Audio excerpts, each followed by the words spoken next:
நம்ம உருளைக்கிழங்கு, காலிஃப்ளவரு, குடமிளகா போட்டு ஒரு வெஜ் கறி தாங்க பண்ண போகிறோம். ஒரு வெஜ் மசாலா மாதிரி. இது எல்லா விதமான டிஃபன் ஐட்டம், சப்பாத்தி, பூரிக்கெல்லாம் நல்லா அருமையாக இருக்குங்க தொட்டுன்னு சாப்பிட்றதுக்கு. அதே மாதிரி ஒயிட் ரைஸு, சாம்பார், ரசம் அதுக்கும் நம்ம சைட் டிஷ்ஷாக வச்சு சாப்பிட்றதுக்கு ரொம்ப அருமையாக இருக்குங்க. இந்த மசாலா, வெஜ் மசாலாவை நம்ம எப்படி பண்ணலாம் பார்க்கலாம் வாங்க. ஒரு கடாயிலிங்க எண்ணெய் ஊற்றி கொஞ்சம் சூடாகிட்டு இருக்குதுங்க.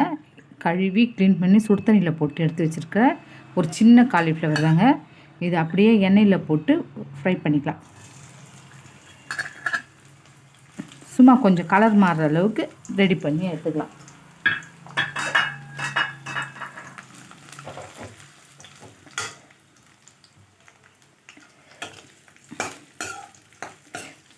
இது வந்து கொஞ்சம் கலர் மாறுற அளவு போட்டு நம்ம எடுத்துக்க வேண்டியது தான்.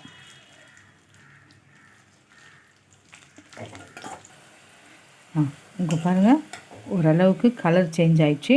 ரொம்பவும் தேவையில்லை, இந்த அளவுக்கு லைட்டாக இப்படி கலர் சேஞ்ச் ஆனதும் நம்ம இதை ஒரு பிளேட்டுக்கு மாற்றிக்கலாம்.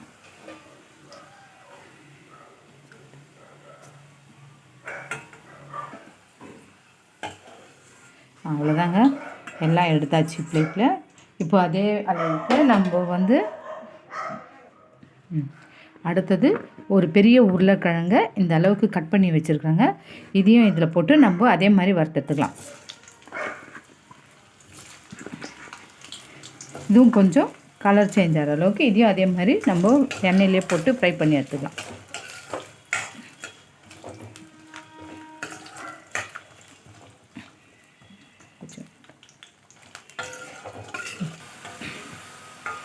இதுவும் நல்லா கொஞ்சம் ரோஸ்ட் ஆகிடுச்சிங்க.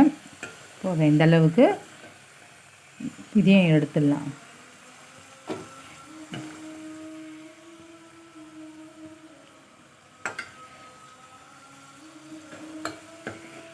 இந்த இது வந்துங்க டிஃபனுக்கு சப்பாத்தி, பூரிக்கெல்லாம் வச்சுன்னு சாப்பிட்டோன்னா அவ்வளோ நல்லா இருக்குங்க.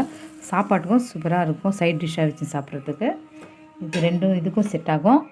கூடவே ஒரே ஒரு குடமிளகாவை கட் பண்ணி வச்சுருக்கேங்க. அதையும் எண்ணெயில் போட்டு வதக்கி எடுத்துக்கலாம். இதையும் கொஞ்சம் வதக்கி எடுத்துக்கலாங்க. குடமிளகாவும் எண்ணெயில் போட்டு கொஞ்சம் வதக்கியாச்சுங்க. அது பாருங்கள், கலர் கொஞ்சம் சேஞ்ச் ஆகிடுச்சு. இதையும் நம்ம பிளேட்டுக்கு எடுத்து மாற்றிக்கலாம்.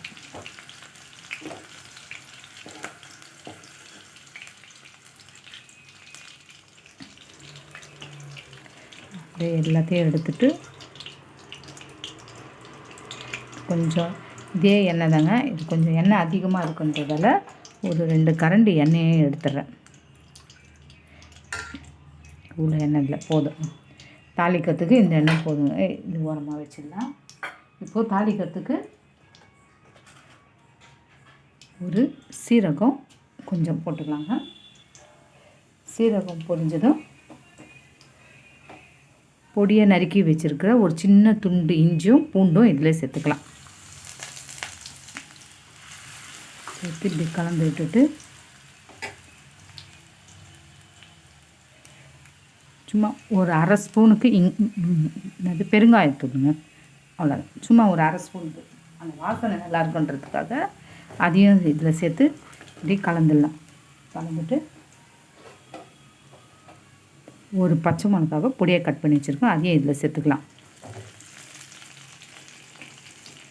ஒரு வெங்காயத்தை சின்ன வெங்காயம் தாங்க பொடியை கட் பண்ணி வச்சுருக்கோம், அதையும் இதில் சேர்த்துக்கலாம். கூடவே 2 கறிவேப்பிலை அதையும் சேர்த்து நல்லா வதக்கிக்கலாம்.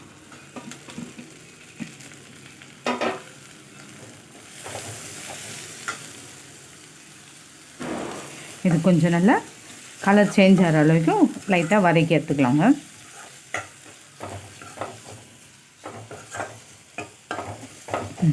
நல்லா கலர் சேஞ்ச் ஆகிருக்குதுங்க.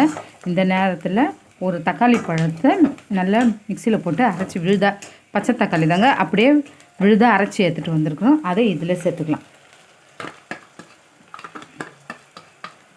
சேர்த்து நல்லா இதை கலந்து விட்டுக்கலாங்க.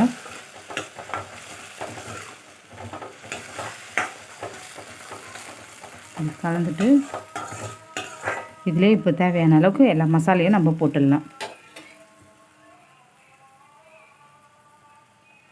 ஒரு அரை ஸ்பூன் மஞ்சத்தூள், வீட்டில் அரைச்ச மிளகாய்த்தூள் 1 ஸ்பூன், கலருக்காக கொஞ்சம் காஷ்மீர் மிளகாய் தூளுங்க, அது ஒரு அரை ஸ்பூன். இது வந்து கலருக்காக சேர்க்குறது. தேவையான அளவுக்கு கொஞ்சம் உப்பு, ஒரு 1.5 ஸ்பூன் உப்பு சேர்த்துருக்கோம். அவ்வளோங்க. இதை நல்லா கலந்து விட்டுட்டு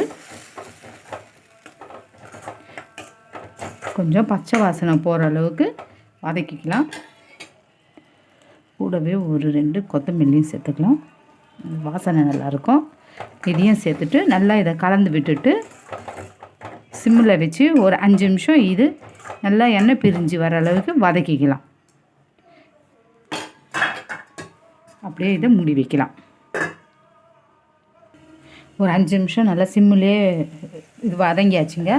பாருங்கள், நல்லா தக்காளி எண்ணெய் பிரிஞ்சு வந்துருக்குது, நல்லா கமகமன்னு இருக்குது இப்போவே வாசனை.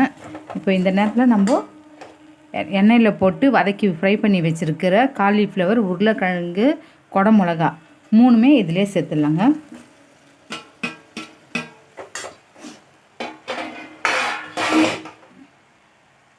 சேர்த்து நல்லா கலரி விட்டுடலாம்.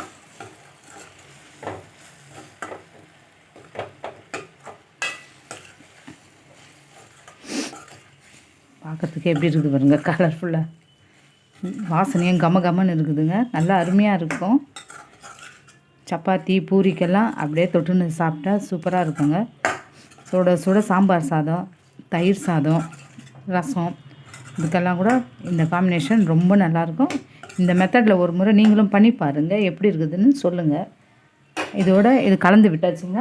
கொஞ்சம் கஸ்தூரி மெட்டி, இது ஆப்ஷனலாக இருந்தால் போடுங்க, இல்லைன்னா பரவாயில்ல. இது இன்னும் கொஞ்சம் அந்த ஃப்ளேவருக்காக நல்லா இருக்குன்றதுக்காக கொஞ்சம் இந்த கஸ்தூரி மெட்டி தூவியாச்சுங்க. தூவிட்டு இதையும் ஒரு நல்லா ஒரு கலரிட்டு காய் வேகிற அளவுக்கு ஒரு அரை கிளாஸ் தண்ணியை மட்டும் நம்ம சேர்த்துக்கலாம்.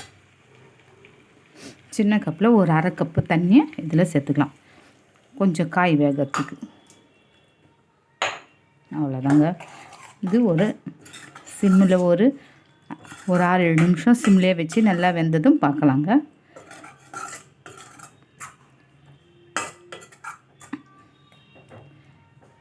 அப்படியே மூடி வைக்கலாம். ஒரு 6-7 நிமிஷம் கழித்து நம்ம ஓப்பன் பண்ணி பார்க்கலாம். ஒரு 6-7 நிமிஷம் ஆகிடுச்சிங்க. நடுவில் ஒரு 2 தடவை கலந்து விடணுங்க. அப்படியே விட்டாலும் அடி பிடிச்சிடும். நல்லா ரோஸ்ட் ஆகிடுச்சு பாருங்கள், எண்ணெய் திரிஞ்சார அளவுக்கு.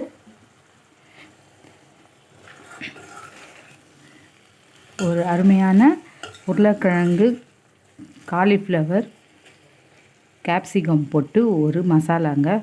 உருளைக்கிழங்கெல்லாம் பாருங்கள் எப்படி பூ மாதிரி வெந்துடுச்சு, நல்லா வெந்துருக்குது பாருங்கள் உருளைக்கிழங்கு. அவ்வளோதான், பாருங்கள் வெந்துடுச்சா. 5 நிமிஷம்தான் சிம்மில் வச்சா நல்லா சூப்பராக இருக்கும். எண்ணெயில் வதக்கி செய்கிறதால உங்களுக்கு சாப்பிடும்போது நல்ல ஒரு கிறிஸ்பியான ஒரு இது வருங்க டேஸ்ட்டு. அதுக்கு தான் அது கொஞ்சம் லைட்டாக, ரொம்ப நேரம் இல்லை, கொஞ்சம் எண்ணெயில் வதக்கிட்டு நம்ம செஞ்சோம்னா அருமையான ஒரு டேஸ்ட்டு கிடைக்குங்க. அவ்வளோதாங்க, கொத்தமல்லி தூவி இறக்கியாச்சு. நம்மளின் சுவையான ஒரு வெஜ் கறி ரெடி ஆகிடுச்சுங்க. இந்த